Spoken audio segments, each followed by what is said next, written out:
ఇలాగా ఇలా పెట్టుకోవచ్చు. ఇది కూడా లేదంట ప్రభుకి. సొంత ఇల్లు లేదు, సొంత సంచి లేదు, సొంత బట్టలు లేవు ప్రభుకి. ఆయన తలను ఇలా వాల్చుకోవడానికి కూడా ఆయనకు స్థలము లేదు. ఇది యేసుక్రీస్తు ప్రభు యొక్క పరిస్థితి. అయితే ప్రభు ఇక్కడ ఏమన్నాడు చూడండి, మనుష్య కుమారునికి తలవాల్చుటకైన స్థలం లేదని అతనితో చెప్పాను. ఈ మాట ఆత్మీయ జీవితమునకు సాదృశ్యంగా ఉంది. ఆత్మీయ జీవితమునకు సాదృశ్యంగా ఉంది. ఎవరి జీవితంలో? శాస్త్రిని చూపిస్తున్నాడు ప్రభు. నీ జీవితంలో, నీ హృదయంలో నేను నివసించాలి. మన యొక్క హృదయమే ఆయనకు ఆలయము. నేను నీ లోపల నివసించాలి, కానీ నీ లోపల నా తలను కూడా ఇలా తలవాల్చుకోవడానికి స్థలము లేదు. నీవు నాకు స్థలం ఇవ్వలేదు అని చెప్తున్నాడు. నక్కలు స్థలం, సురక్షితమైన స్థలము, పక్షులు సురక్షితమైన గూళ్ళు అల్లుకున్నాయి, కానీ నేను నీ దగ్గర నీ హృదయములో తలవాల్చుకుందామని అనుకున్నా కూడా నీవింత స్థలం ఇవ్వలేదు అని శాస్త్రిని చూసి ప్రభు మాట్లాడుతున్నాడు.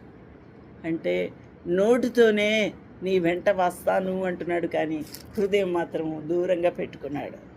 హృదయంలో కొంచెం కూడా యేసు ప్రభుకి స్థలము ఇవ్వలేదు అని అర్థం.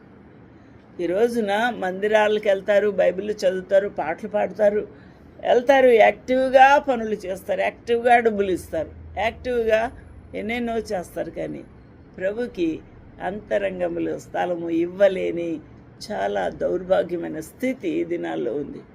అందుకనే మన ప్రభు నక్కలు, పక్షులే ఎంతో మేలుగా ఉన్నాయి, ఎంతో ఉపకారం వాటి చేసుకుంటున్నాయి.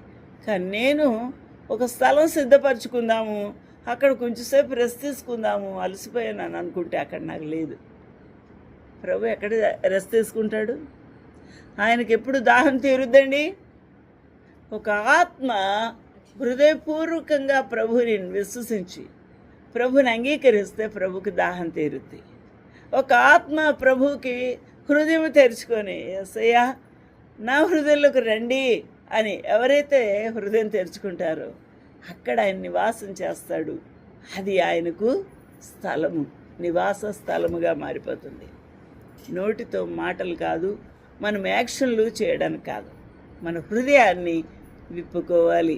అందుకే నెమలి ఏం చేస్తుందట? నాట్యం చేస్తుంది. మీరు నెమలి నాట్యాన్ని చూసారా? చెప్పండమ్మా గట్టిగా. ఆన్లైన్ వారు కూడా చెప్పచ్చు. టీవీ